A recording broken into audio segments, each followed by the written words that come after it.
Coming to you from the M&M Exterior Studio in Nokesville, Virginia, this is Flushing It Out with Samantha Spittle, the introvert's extrovert. She talks to people so you don't have to. For now.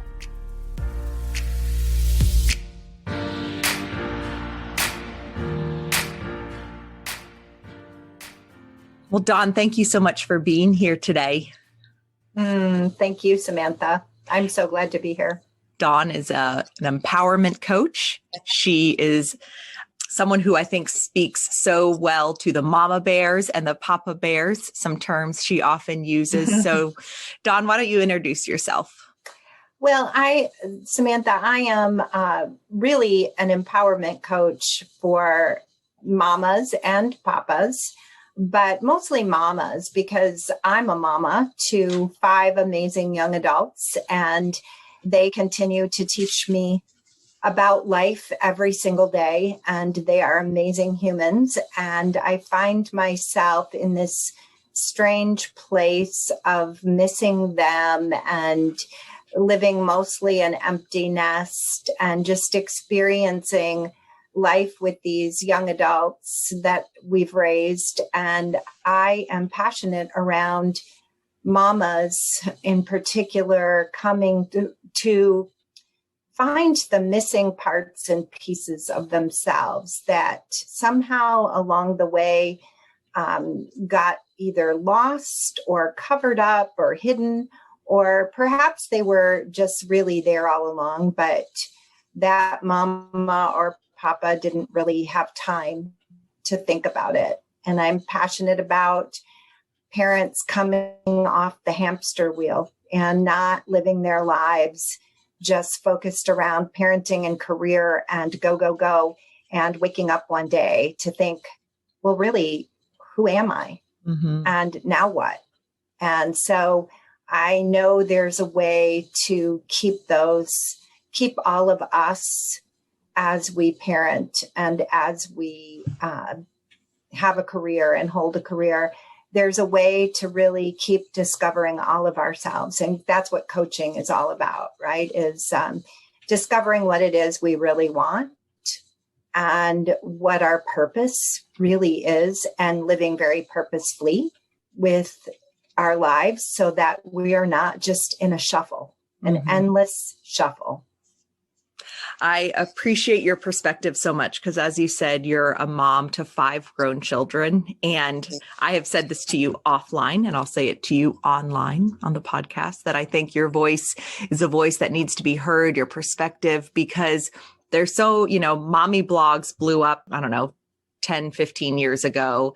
There's lots of mom social media accounts, but I feel like it's kind of the in the weeds parenting.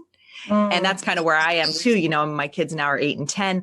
And I feel like having a voice of wisdom of someone who's been through it.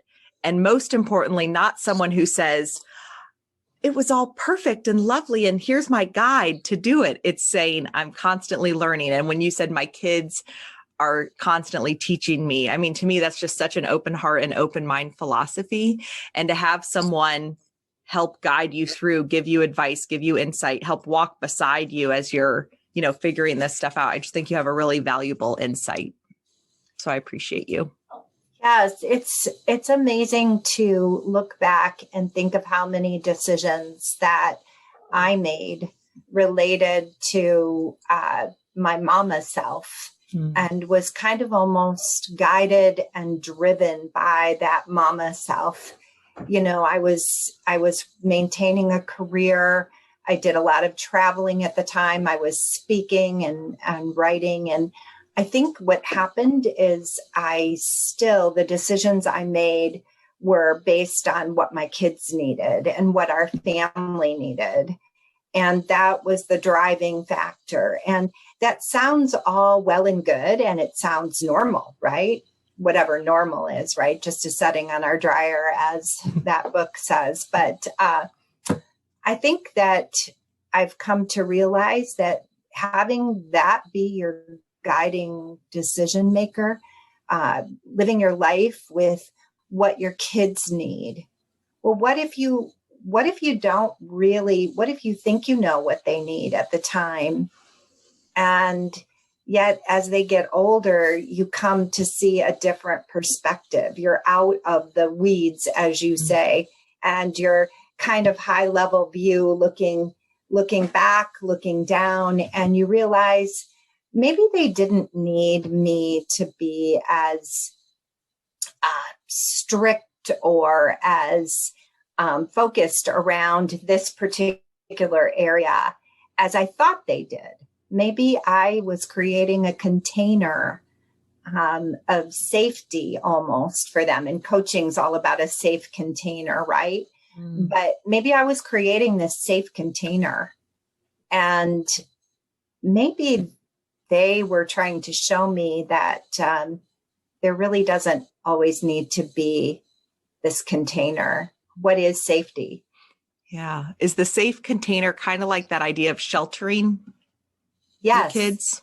Yeah, it really is. So, for example, right now that you've heard me many times, I love to use kind of crass, vulgar language these days. Badass is my favorite word, really, one of my favorite all-time words.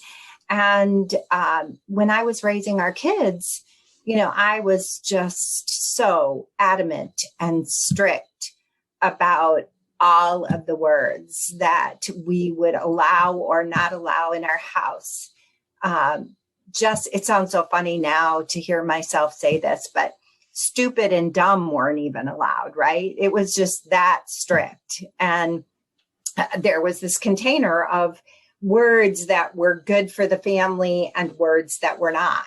And now I'm starting to understand, looking at it from this place as a 60-year-old mama, and our oldest is 35, our youngest is 26, and just realizing, what in the hell was I thinking? And there's a bad word. See, that slipped out. Well, you say bad word, but who says that's bad? Why is that bad? That's like a whole other conversation, but it actually feels wonderful to say it. So, but what was I thinking? Why was that so critical? And it's funny because I've had conversations with a couple of our kids around this, and they don't necessarily mind that, they weren't allowed to say those things back then. They kind of laugh about it, and they even say, oh yeah, I get it. Like, I get that you have to kind of do that with your kids. But what's funny is now they love it that we all just use whatever words come out of our mouths in the house.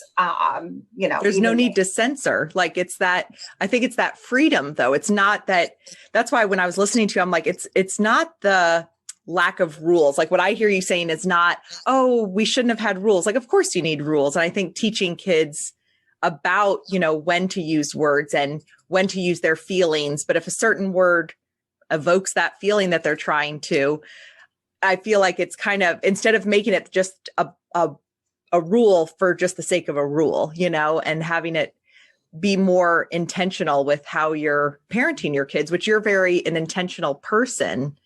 And that's what I hear when I listen, because you and I have talked about the cursing thing many times, because, I feel like, of course I don't let my kids curse. Like I don't want them to curse, but I'm like you, there's certain words that just really pack the punch that I'm looking for. And actually just last night, I told my daughter that and I was like, can I say the word that I want to say that I think you are?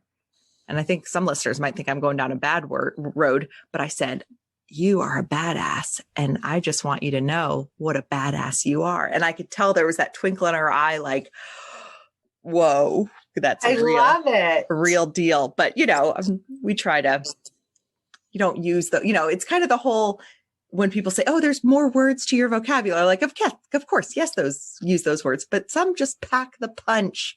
And then it goes back to even that, like I said, you creating that freedom with your kids. And that's what I love. And why I think your perspective is so important now is because I'm in that part where it's like, I want to raise my kids.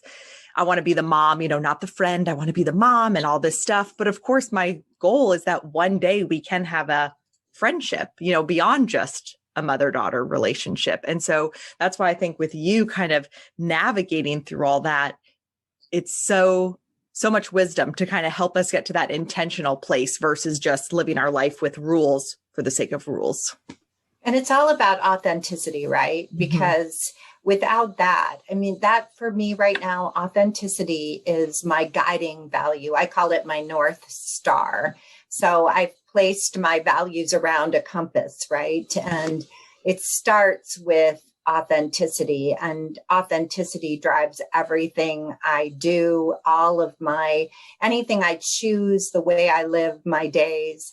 It needs to be with an authentic, real sense of who I am and no bullshit. And our kids too, I see them now too, realizing that they themselves have to be authentic with me and want to be authentic with me. And that's about the biggest compliment that they can give me, is to be real and to be honest.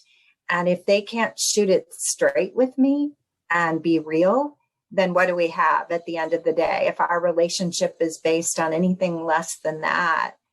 And, I love it that now to look back and think those times when I made it about the rules or about the container that I thought needed to be there, I look at it now and I think, even back then, didn't I really want them to be authentic, genuine humans? Didn't I want them to be honest with who they were and not try to follow any sort of rules or mores that were imposed on them, but instead to begin to develop their own and to understand, what are their guiding values? What's their purpose? And to do it with authenticity is everything. I think that when you said it's the highest compliment to have your kids be authentic around you, I'm curious if that authenticity with them was always there, or as you started to be more of your authentic self, did you start to see that in them more? Oh, wow. That's almost hard to really answer, because hopefully I lived my life from a fairly authentic place all along. I don't think authenticity is a new value to me, but is it something that in raising my kids, again, did that kind of cloud it a bit and make it too much about making sure they were okay and whatever that would look like and how I defined safety for them. And we grew up in church world, right? My husband is still a pastor, and that really, really can mess with everything, because, you're sort of living this life that's supposed to be one way or another, and supposed to be doing the right things. And I never want our children, and hopefully never did, to just do the right thing as someone else defined that. And if we really believe that people are naturally creative, resourceful, and whole, you and I have talked about that. If we really believe that, and that's what the kind of coaching model I'm trained in is coactive. And boy, that is one of the 4 cornerstones, right? People are naturally creative, resourceful, and whole. Whoa. I think I've lived my whole life somewhere underneath believing that. And I think it was in me, but it got messed up with this concept of that the church I was raised in, and these churches and church world, they focus sometimes so much on we're sinners and the world is so broken. And so thinking of people as naturally creative, resourceful, and whole, that's just like, wow, liberating, hugely liberating. It's funny when you said that, because I thought, and to catch listeners up, as you said, we've talked about that. And so I remember calling you specifically for some advice. And it, of course, with me, I am that people pleaser, high achiever, and probably a fixer. And so if I have someone, a friend, especially, going through a problem, I want to fix it. I want to know what I need to do. And, you always hear like, pray about it, but it's like, yeah, that's great. But I need to do something. And I remember calling you and you told me that, every person has that. And it's like, I knew that too. When you said you believed that, I feel like, well, yeah, I know that, but I have to help them figure that out. Like, so I'm going to believe in them and I'm going to not tell them what to do. And it just hearing that, it was this for me as like both the confidence that I have all those things too, but to not take the pressure that it's my job to fix people. And it's kind of the savior complex too, where I think there's that need to fix others. And because, as you said, we're broken. And there's kind of a difference between being broken because we're human, but also just being broken that needs to be fixed by us. We can't fix other people. Right. And what does broken really even mean? Mm-hmm. To understand that, yes, people can begin to make really, really choices that are very harmful, right? And destructive. And we see that in the world around us all the time. But to understand that fundamentally, I believe people are made in the image of Creator God. The divine image is in all of us. And I really believe every human being has that. And so if parents understand this too, and that's why coaching parents is so amazing, because as parents, sometimes we want to fix things for our kids. We want to do it for them. We want to make sure that they don't encounter too many bumps and bruises. But if we trust that they're naturally creative, resourceful, and whole, that they have that divine image of God in them, and we start from there, then sometimes we're better off as parents just shutting up, really. Just, sitting back and saying, wait, hands off. I'm going to trust that you're going to figure this out and that you've got it in you. And with my clients too, I mean, one of the big things about coaching is that you never, ever solve someone's problem. Coaching is not problem solving. And a lot of my clients actually, when we start coaching, some of them have that view or that perspective as, oh, I need your advice, Dawn. I need your guidance. I need your wisdom. And so gently we begin through the coaching to let them understand that, no, see, you have the wisdom. You have it in you. You already have the solutions in you. You have your goals, your vision. It's there. It just may have gotten lost or muddied or covered up, or there may be things in the way. And so I'm not here to give you advice or solve your problems. I'm just here to facilitate you finding it. And we just call it forth together. That's what coaching is. That's beautiful. I think, being that we are here together today and I get to pick your brain and, with what you shared, I'd love to hear some insight into, let's dive into that parenting a little bit and talking to those mama bears out there and maybe some papa bears too. I think with parenting, as I've said, my kids are 8 and 10. So I feel like I'm right at that little sweet spot where we're over the toddler stuff and we're just right before we get into too much of the teenage angst. But I have friends that run the gambit, of all different ages. And so looking ahead to those teenage years, and I'm already starting to experience it. Of course, when your kids don't act perfect, it's easy to think it's a reflection of you. So therefore, I'm just calling myself out. And it's like, why do we want our kids to act right? Is it to just show what a great parent I am?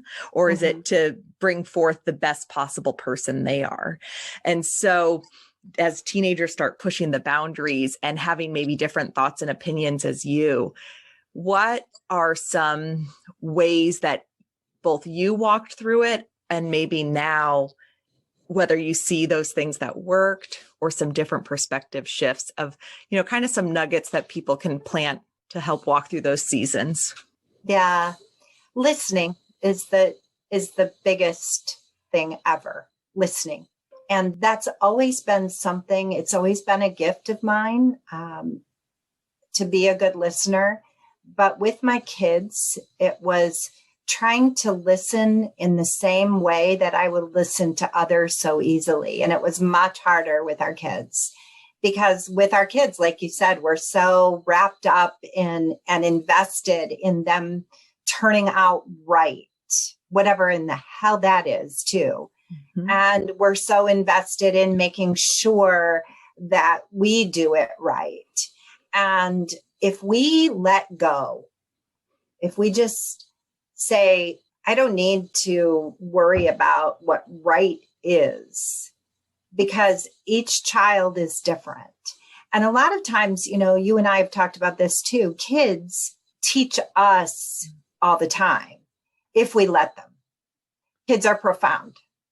I have a view of children that says children are just absolutely amazing teachers, and they get life, especially at a young age. Mm-hmm. So instead of thinking of them as so egocentric, so we think of little kids and we constantly have this mindset that says, developmentally, they're just pure ego. Well, what if we just kind of throw out that word for a moment and say, well, what if a child just from birth, what if a child is just all about getting needs met, being dependent, taking what they need and what they want, being in the moment, being fully present? They're just totally fully present. They can't be anywhere else. And then as they get older, they end up putting layers on like we all do, mm-hmm. to please other people, to fit in, to belong. And that's when they start being shaped by things that really aren't important anymore. And they become people pleasers. And I am the queen of people pleasing. I'm a recovering people pleaser, and definitely try to live every day again with authenticity, saying what anyone else thinks does not matter. And so helping kids to keep the purest of themselves, that person that lives in the present, that deals with the here and now, that person that just wants their needs met in the here and now and takes what they need. And ultimately, they give love freely too then, right? Mm-hmm. Out of that place. If their needs are being met and they're secure, they give love beautifully, just as they are. So why don't we, when they hit those teenage years, I would say listening and detachment, a healthy detachment from the outcomes. Ooh, so two things. I want to talk a little bit more about that healthy detachment, because listening, for sure on listening. And it's funny, when you were talking about the kids, I thought, man, that's such a great description. And we tell this to mama bears all the time. You can't pour from an empty cup. And kids have shown that if they're hungry, tired, their needs are not being met. Exactly. And it's like, it always takes me forever when like my son is being really cranky. I can't think of another word. Oh, finally it's like, oh, has he eaten today? No, he hasn't, because he's old enough where he gets his own food. Yeah. But if I don't check on it, it easily, and then suddenly he eats and he's able to pour out again. And so anyway, I just thought, wow, that's like exactly so simple. But yes, with the healthy detachment, that is, I feel like, I've heard these parenting analogies where it's when your kids are little, you're like in front of them, kind of protecting and guiding. But then eventually you get beside them as they kind of get those tween years, you're kind of walking through it. And then the teenage years is you're behind them and they're That's their chance to start living life, without Yeah. you right there. So it sounds good in theory, but I think that's what's so hard, when you start walking through that healthy detachment. So what does healthy detachment look like? Yeah, I think the one thing it means is just making sure you're detached from some sort of an expected outcome. You really don't start from a place where you have in mind exactly what this child needs to look like, behave like, all of it. And you just detach from that and you say, this is a real human here. This is a real life human being. And they have to figure out who they are and really who they're made to be. And they have to figure out being true to themselves. They have to figure out being authentic. And if we're attached to what it is they should do, should be, in coaching world, the last thing I want for my clients is to have any sense of shoulds. We all live our lives sometimes so dictated by the shoulds. And if we can detach from should and just let go of that word, like, well, why do something because you should? Who told you you should do that? So it's the same with parenting, right? If we can just detach for a minute. So with our kids, when they were teenagers, some of my favorite times happened. My favorite memories with each of them come from those moments where somehow I was detached from any kind of an expectation. And I always said, the times where I really wanted them to talk to me, they didn't want to.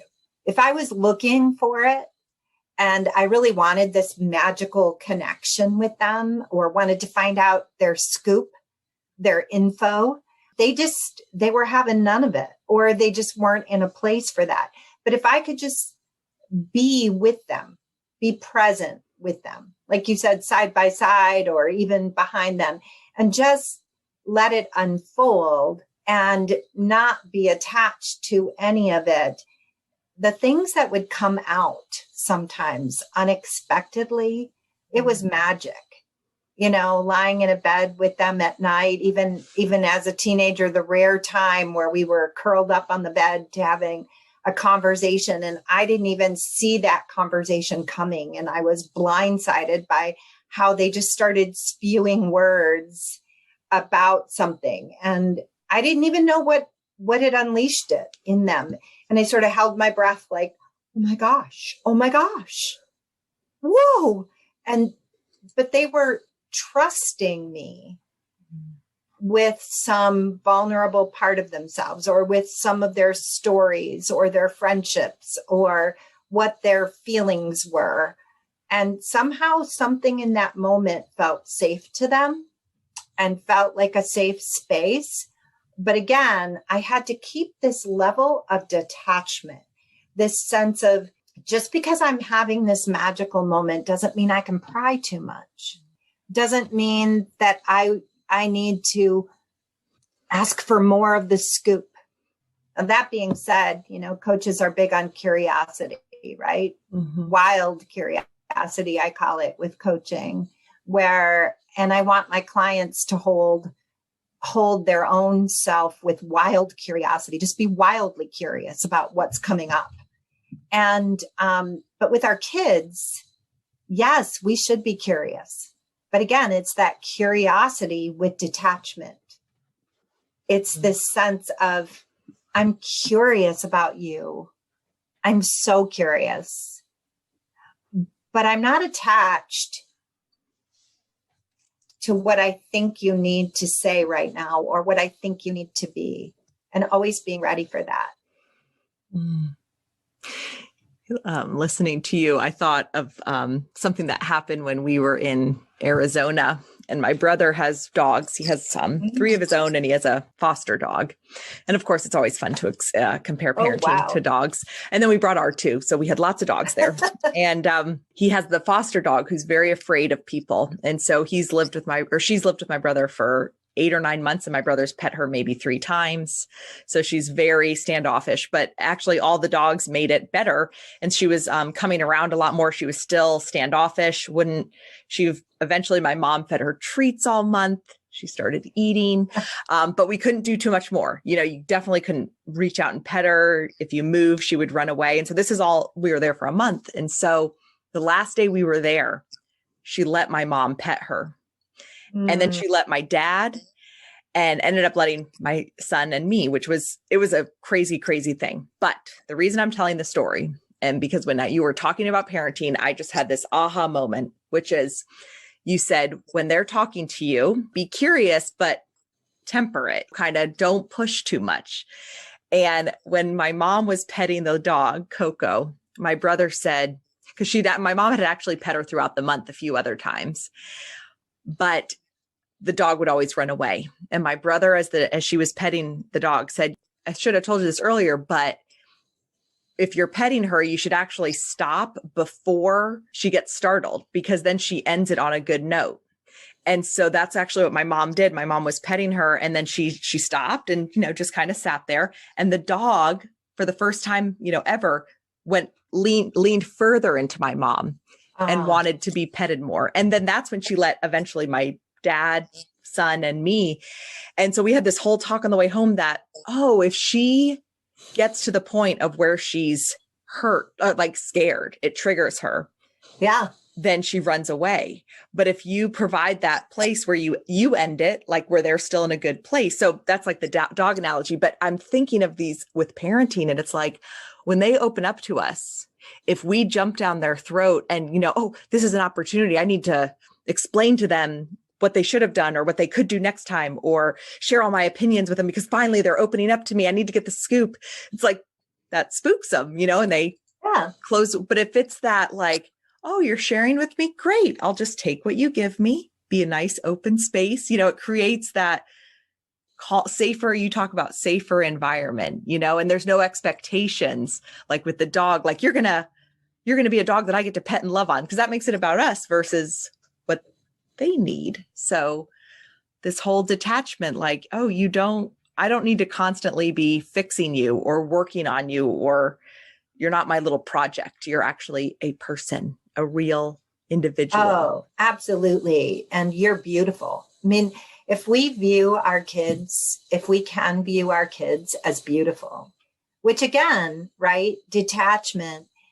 If you're having trouble viewing your kids as beautiful, if they're driving you crazy, if they're, driving you up a wall and you're just about ready to scream and you're not seeing the beautiful in them, it just probably is telling you that you need to refill yourself. You need self-care. You need to detach and figure out what you need, because apparently you've had too much of them. Right. And especially in the pandemic, who hasn't had too much of someone, right? Because we're all in the same space all the time. So it's figuring out, well, what do I need? So this is really, it's modeling for them. I shouldn't be around you right now too much. I've got to figure this out, or I've got to, even if I have to be around you, what am I going to do to kind of take a moment then in the moment to fill myself up or bring myself some joy, because I'm not liking you so much. And we don't always like them in the moment, right?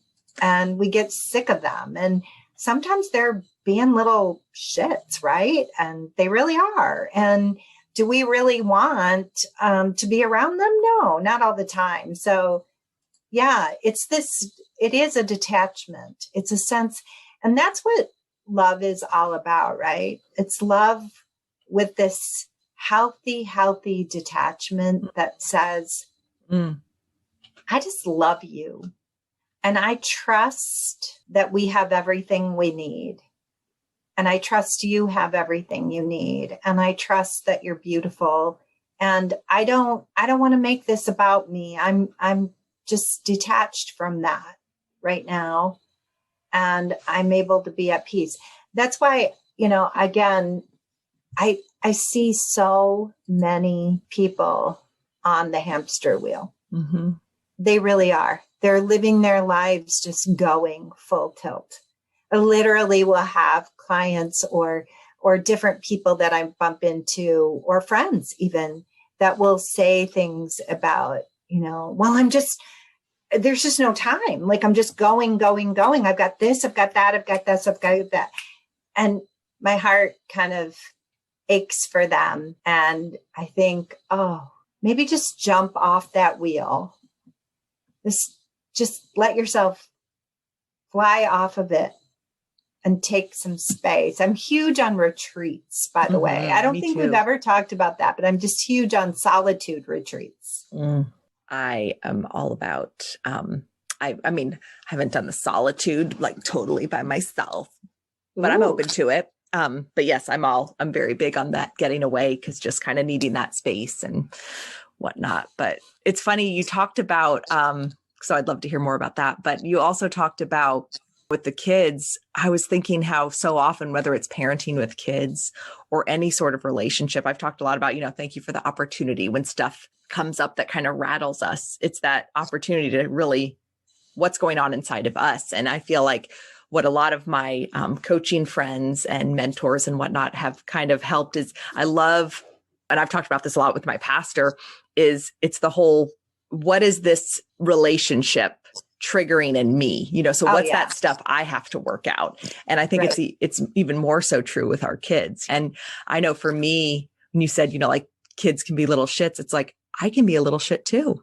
And I've seen, like, no doubt, how my behavior impacts theirs, and it's like, oh, it's just such a cycle, which is why I totally agree with you of like, we need to step back, separate, fill our cup, figure out what's going on with us. Cause it's like, it goes back to that, before we try to solve them. I see so often online parents asking questions about their kids. And I always have to like, I would rather refer you to give some advice, because as I read it, I think it's just because I'm trained through all of these amazing people, is it's like, that's something you need to work on.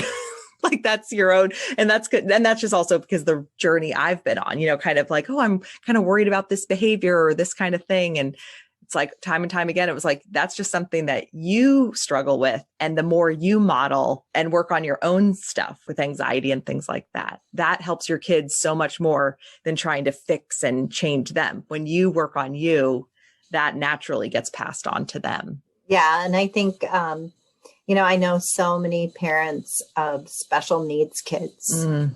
And a lot of them really get a lot of this stuff anyway, because they have to be in the moment with their kids.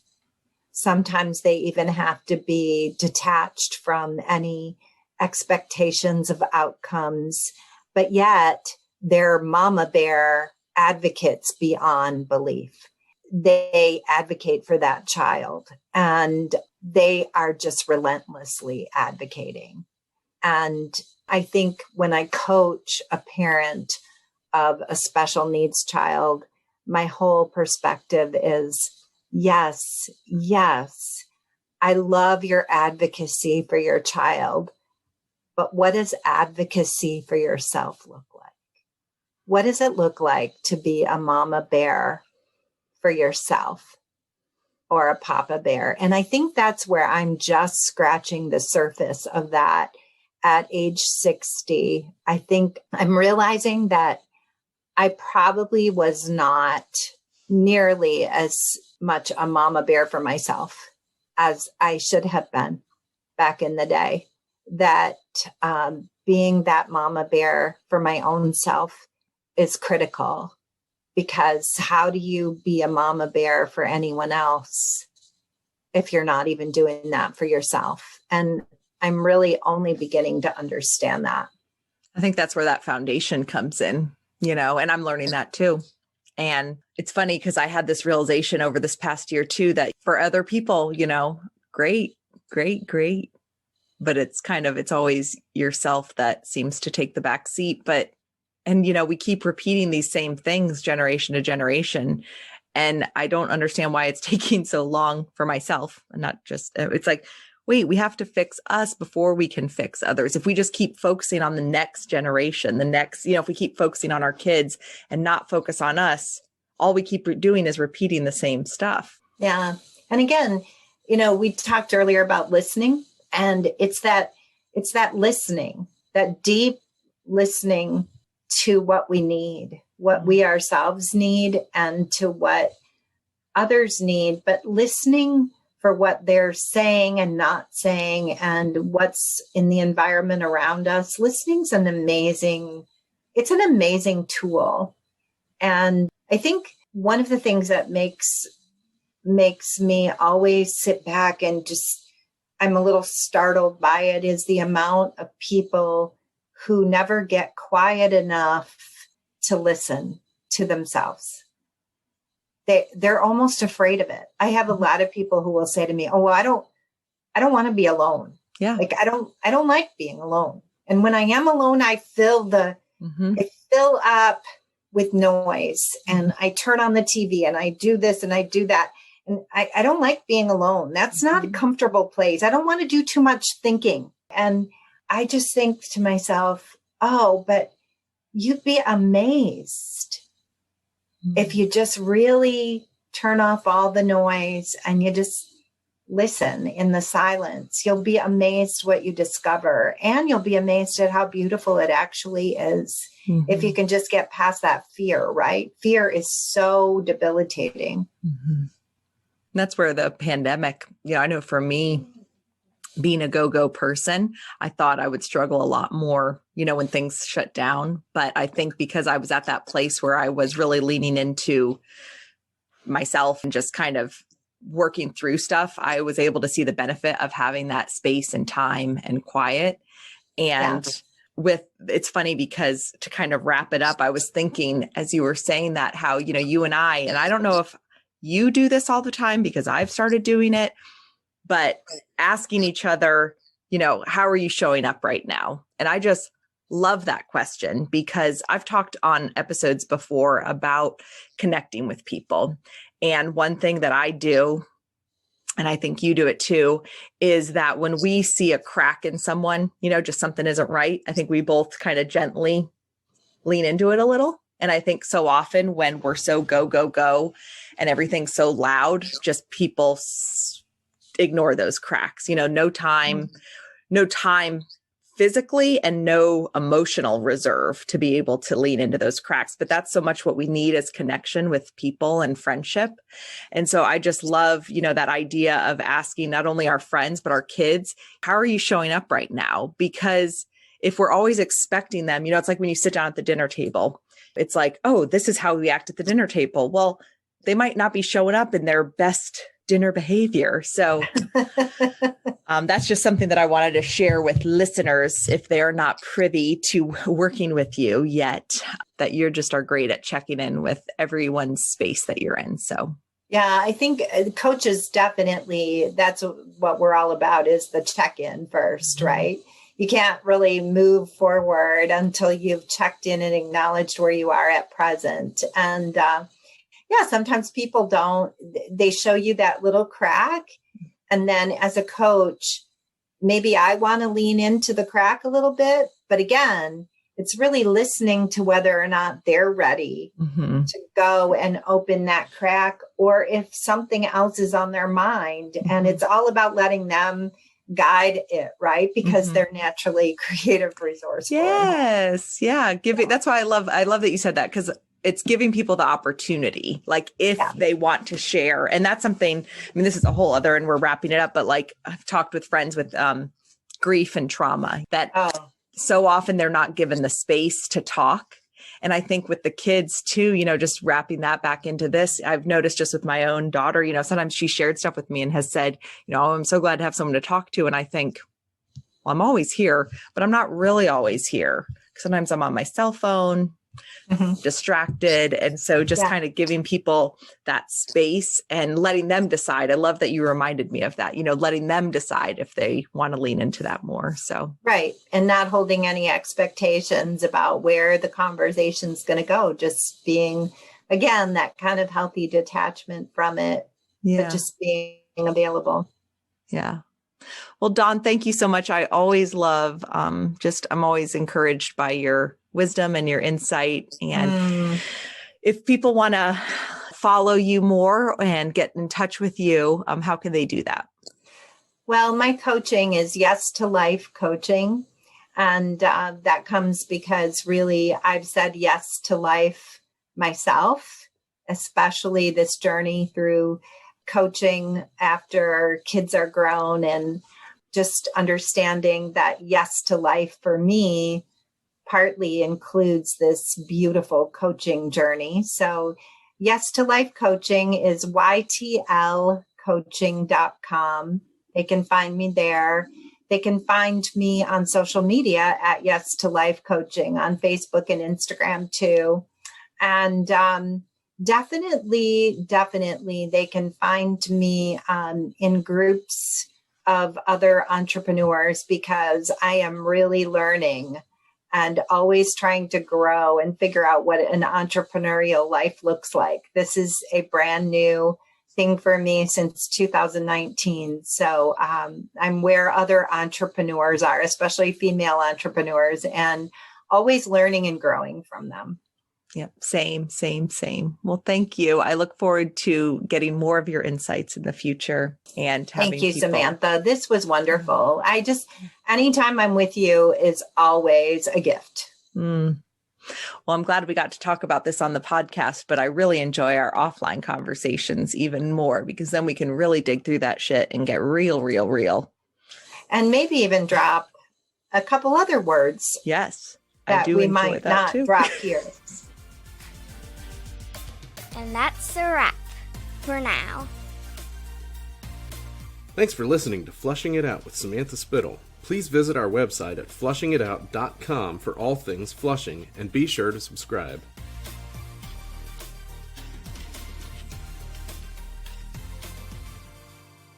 This has been a Spitfire production. That was the greatest thing I've ever heard.